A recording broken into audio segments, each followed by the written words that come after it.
Nahuli kamang pamamalo at paninigaw ng isang guro sa dalawa niyang pre-kindergarten pupils.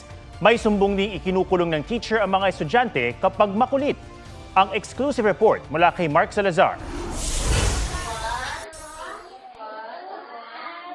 Sa CCTV system ng isang paaralan, kita ang dalawang babaeng guro at 7 pre-kindergarten pupils. Pero si teacher sa kanan,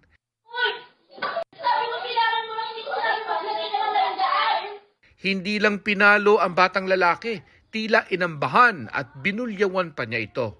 Ikaw, ma. Anong hindi mo alam? Alam mo yan. Ang bata tila balisa na. Ilang lang yan. Wanted! Nakita ng nanay ng bata ang video ng pananakit. Sa braso, parang kurot siya. Kabila siguro po dumampi na masyado kasi naka-jacket. Pero pinalo niya talaga eh. Masakit daw na kahit may autism ang anak, ganoon na lang daw siya sakta ng guro. Nasaktan ako para sa anak ko kasi pinagkatiwala ko sa inyo.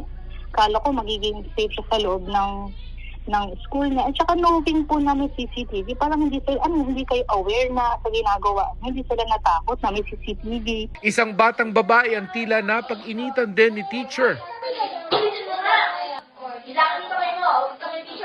Kahit ang batay umiiyak, si teacher tuloy ang pagtalak.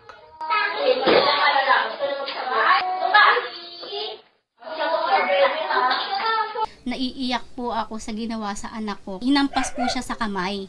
Sabi namin, ay bakit ganun? Halos baliin niya na po yung daliri ng maliliit na daliri ng anak ko. Ang sabi po nung teacher niya, masyado kang pabebe.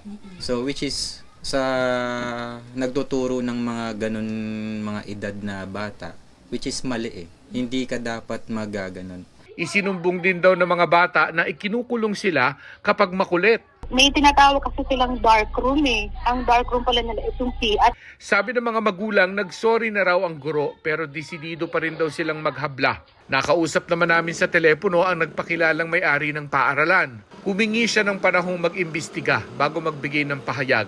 Wala pang tugon ng DepEd sa nangyari. Mark Salazar, nagbabalita para sa GMA Integrated News.